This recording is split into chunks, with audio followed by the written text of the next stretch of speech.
Olá, é um prazer, é um privilégio poder falar com vocês.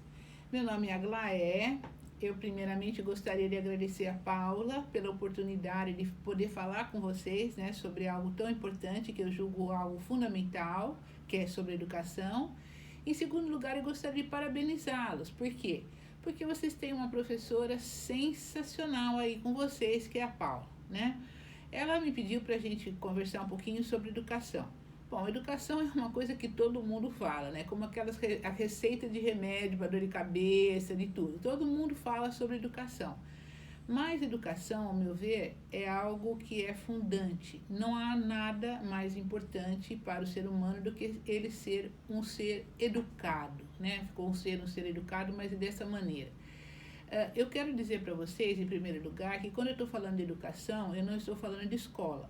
Escola deveria ser um lugar, né, onde a educação se dá, mas isso não é necessariamente obrigatório. Nós vamos falar um pouquinho sobre educação de uma maneira ampla, de uma maneira geral, né? Bom, a educação, né, ela nos distingue, né, que a gente não pode negar que somos animais. Esse talvez seja um dos primeiros equívocos nossos, negar a nossa situação de animal, né? Continuamos sendo animais, né? Só que nós temos um diferencial, nós temos algo que é a cultura, que talvez alguns animais, até hoje a gente sabe que alguns animais, até a gente pode dizer que também tem essa cultura. E também aquela questão da linguagem também é algo discutível, se a gente se diferencia pela linguagem ou não. Bem, de qualquer maneira, nós somos alguém, um ser, um animal, um primata, não é? Que nós temos alguma coisa diferencial, alguma coisa que, como diz o Freud, né, que seria o mal-estar da civilização. Nós somos civilizados, a gente pode tentar se controlar. A famosa, né, aquela palavrinha que todo mundo usa, mas que na verdade ninguém é muito difícil, a questão da autonomia, que já nós vamos falar sobre ela. Bem, então, essa educação, né, é que nos permite fazer uma reflexão sobre nós mesmos, sobre o outro e sobre o mundo. Ou seja, um sujeito, uma pessoa, um ser educado é alguém que vai fazer a diferença nas próximas gerações. Parece que a minha geração, né, que tinha tantos planos, nós que vivemos aqui um regime militar, um regime austero, eu me lembro da minha adolescência que nós tínhamos vários projetos para o futuro. Parece que a nossa geração não deixou um legado muito legal para vocês, não é? Talvez cumpra vocês estão vendo aquela nossa menina, né, aquela autista, né, que tem transtornos, que ela está fazendo um grande, dizendo que a questão ambiental, né, que nós sabemos que quem sabe esse planeta também não vai nos aguentar, né? Talvez nós sejamos os próprios alienígenas, né? Não aquilo que a gente tem no nosso imprint imaginário. Bem, mas vamos falar então de educação. Em primeiro lugar, como eu acabei de fazer uma menção, a educação agora se torna fundamental para pensarmos, inclusive, no futuro da nossa espécie. Por quê? Se continuarmos nessa toada, como diria, né, nós não vamos chegar em lugar nenhum. Provavelmente o nosso destino seja como os dinossauros, né? A gente consiga fazer uma extinção dessa espécie, né? Que essa espécie, vocês já perceberam que soberba que nós temos na nossa espécie, nós no autodenominamos sapiens. Me parece uma coisa muito de soberba, não é? Alguém se denominar sapiens, mas e que também parece que não somos tão sapiens assim. Mas essa educação do que eu falo tem uma abrangência ampla, integral. Ela como diz o grego, total. Ela imagina, a educação para mim imagina um sujeito sendo educado inteiro, por inteiro. E não somente aquelas questões conteudistas, né? E ainda mais hoje, nesses modelos que nós temos, que é português e matemática, e habilidades e competências, né? Talvez isso seja necessário, inegavelmente. Mas talvez seja algo muito mais importante, que é a pessoa saber, né? Na verdade, o projeto da educação seria com que a gente consiga ser feliz. Né? E para a gente ser feliz, parece tão simples, não é? Há que ter um diálogo constante consigo mesmo, como eu já disse, com o outro e com o mundo, né?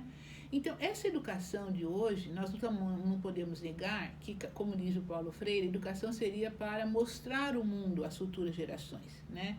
E nisso aí, a escola, que deveria ser essa instituição que caberia à educação, ela falha muito.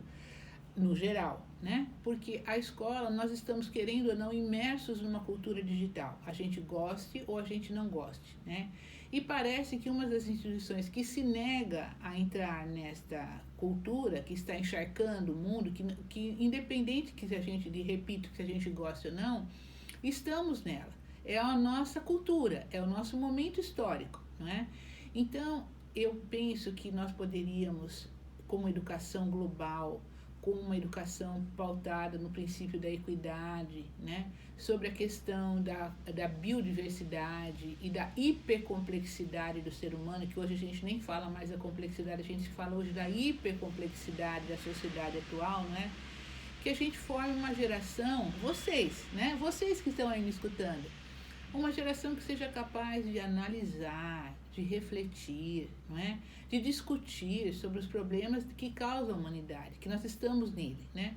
Acabei de falar do ambiente, né? Que independente do momento que vivemos, a questão de incêndio na Amazônia, é um problema muito maior, a questão ambiental, né? Nós estamos dentro de uma questão de sobrevivência da espécie. Mas não é só essa questão da sustentabilidade. Essa questão de nós não acharmos que o outro, né? O outro me causa um estranhamento por ser diferente, né? Nós estamos na época de valorizar essas diferenças, de aprender com as diferenças, de sermos iguais às diferentes e diferentes na igualdade, não é? Para que a gente consiga não ter uma verdade absoluta, né? As verdades, as multiplicidades são possíveis. Então, perceba que seria uma educação, né, pautada neste olo do homem integral, do homem que conversa com ele, que conversa com o outro, que conversa com o mundo. E vou dizer uma palavrinha que compreende. O que é compreender etimologicamente? É aprender junto com o outro. Então, esta lógica de uma competitividade exacerbada, né? Então, assim, imagine uma situação dessa de prova, vou fazer minha prova, não pode colar, não posso colaborar com o outro, né? Ou então vou fazer aquelas coisas absurdas, né? De decorar para a prova e aquelas outras coisas equivocadas que alguém fala, esses alunos não querem aprender. Não querem aprender, talvez, aquilo que alguém esteja oferecendo, pois é inerente do ser humano a vontade, a instigar, a animação para aprender. Né? Somos diferentes porque queremos aprender. Que coisa mais deliciosa do que você aprender alguma coisa, do que você conhecer alguma coisa, do que você ler alguma coisa. E a outra coisa equivocada é que dizem que a geração de vocês não lê. Vocês leem muito, sim, só que vocês talvez não leiam no modelo da minha geração, aquele modelo linear, sequencial. Talvez a gente tenha uma outra questão que seja diferente, né? Que seja hipertextual, que seja alguma coisa... Vocês leem muito na internet, né? Então, voltando para essa questão digital e dessa questão holo, como seria importante, né, que a escola conversasse sobre essas possibilidades digitais. Por exemplo, programação, não é? Que nós precisamos tanto de programação, temos vários softwares livres aí, gratuitos, né? Falar de robótica, né? Hoje nós estamos numa geração que a medicina hoje, então, não sei se vocês acompanham isso, mas hoje a gente já pode fazer, a mão do cirurgião já vem quase como um robô fazendo, não é? Nós temos o carro sem motorista, não é? Nós temos várias possibilidades, temos essa Big Data, e como vocês sabem, né? Este também seria uma função da educação. Vocês sabem que existe um conceito hoje, que tem um grupo de estudo na USP falando sobre a guerra híbrida, que é essa guerra que nós não sabemos quem é o opositor, mas que ela é tão fluida, nós não sabemos contra quem, mas que algo ou alguém nos manipula. Pode ver as últimas notícias. O Facebook, por exemplo, terceiriza alguém para tentar ver quais são as nossas conversas, né? O Google agora vai pagar uma multa enorme porque ele estava investigando crianças para ver qual interesses de crianças para fazer propaganda.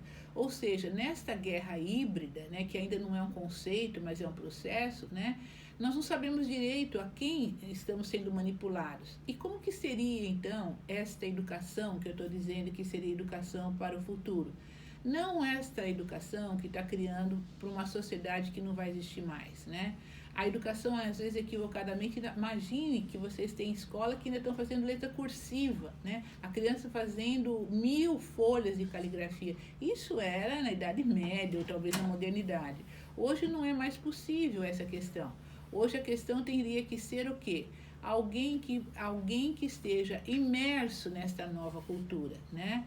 Nessa cultura que nós falamos hoje da cultura digital, que é uma cultura, né, que, como diz a Lúcia Santaella, nessa hipercomplexidade, né, que é uma maneira de estar no mundo, é uma maneira de se portar no mundo, e ainda mais, não é? É uma maneira de comunicação como nunca tivemos antes, porque nós estamos arrebentando com o conceito espaço-tempo. Vejam exemplo de que estamos fazendo agora. Eu estou aqui nesse meu espaço, nesse tempo, e vocês poderão me assistir em outro espaço, em outro tempo, e quantas vezes vocês quiserem, né? Então mudamos esta forma de comunicação. E às vezes, de novo, a escola, que deveria ser essa instituição, ela às vezes está um pouco fora, alienada, alijada desses novos conceitos, né? E uma outra questão que eu gostaria muito de dizer, né, são alguns conceitos, como eu já falei, de uma integração, de uma educação integral, de uma educação pautada no princípio da equidade, falei da inclusão e gostaria de dizer para a gente, encerrando essa nossa conversa, que na verdade numa sociedade inclusiva nós não temos pessoas para inclusão. Então, um outro equívoco conceitual é a escola falar assim, eu tenho 3 alunos de inclusão. Não, a escola não tem 3 alunos de inclusão, nem a sociedade tem alguém de inclusão. Essa sociedade é para todos, porque somos da mesma espécie, somos diferentes, mas todos respiramos o mesmo ar. Todos nós estamos, neste momento, vivos. Portanto, seja de uma maneira ou de outra, né, nós partilhamos esse tempo e esse espaço, mesmo que seja com muitas diferenças. Então, aquilo que nos parece estranho, né, nós teríamos que aprender por essa educação, que não é mais estranho nem exótico, né? Como, por exemplo, o dia que eu quase chorei no metrô, por exemplo, quando tinha um casal de anões na Praça da Sé, e os anões iam tomar o metrô e as pessoas todas parando como se fosse algo, desculpa lhes dizer, um animal exótico que estivesse ali. Eu imagino que os anões, não é? Eles são simplesmente, têm uma estatura menor que nós. Simplesmente isso. E a gente olha como se fosse algo diferente e a gente, às vezes, equivocadamente, a gente valora o que é melhor, o que é menos pior, digamos assim. E, na verdade, isso também é um grande equívoco, porque podemos nos olhar, então não teríamos que ter esses vários grupos de minorias. Isso também é um outro equívoco. Não é para incluir este ou aquele ou aquela. São todos partilhamos desse mesmo espaço e desse mesmo tempo. E aí, para finalizar, eu vou falar algo, né, que se vocês forem xeretar nos documentos das escolas de você, e desculpa, Paula, provavelmente vai estar aí uma palavrinha mágica que estão, por exemplo, nas 5.000 escolas públicas do estado de São Paulo, tem essa palavra, criar para autonomia. No grego, auto, né, quer dizer, você mesmo, e nomos no grego é regra, quando você mesmo faz a regra. Então, há pensadores que dizem que isso é uma utopia. Mas eu posso lhes dizer que, mesmo que haja várias controvérsias sobre isso, eu acho que, na verdade, o grande salto que a educação vai ser quando as pessoas entenderem que elas não vão fazer alguma coisa porque são obrigadas, ou porque vão ser penalizadas, ou porque vão para o inferno, ou porque vão para a cadeia, ou porque foi a mãe que falou. Não. Uma pessoa que vai fazer o que ela tem que fazer porque ela escolheu fazer aquilo, porque é uma decisão dela. Então, o dever passa a ser um querer. E esta que seria a educação, como nós temos alguns países, não fazendo apologia de modo algum a nenhum país europeu. Mas, por exemplo, em alguns países, ninguém pisa na grama. Ninguém atravessa a rua com o sinal fechado. E isso não é porque tem alguém vigiando, não, porque simplesmente é uma consciência que pisar na grama vai ser uma coisa ruim, porque vai perder a potência daquela planta. Atravessar num lugar equivocado pode colocar em risco não a sua própria vida, mas as dos outros. Então, é uma decisão que as pessoas vão tomando, não porque elas são obrigadas, mas simplesmente porque elas escolhem que isso é o melhor. Então, para encerrar, aquela velha discussão, vamos pautar no individualismo, né, no modelo econômico liberal, ou vamos pautar no coletivo, no modelo mais social? Por que não fazermos que o coletivo pense individualmente, mas haja a favor do coletivo. Aí sim, nós teríamos uma educação que faria a diferença. E aí talvez, né, hoje quando a gente abrisse o jornal, que eu li o Estado de São Paulo, hoje que eu espero que os senhores leiam também, a gente não ficaria tão aborrecida. Talvez as notícias fossem melhores.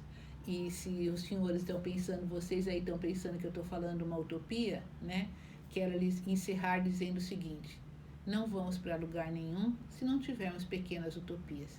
Então, o meu desejo é que vocês tenham as suas pequenas utopias, que os façam levantar todos os dias alegremente, com um sorriso, pensando que a beleza de estarmos vivos, simplesmente isso, estarmos vivos com o outro e juntos passar essa breve jornada que aqui estamos. Um beijo para vocês e que vocês tenham todo o sucesso do planeta.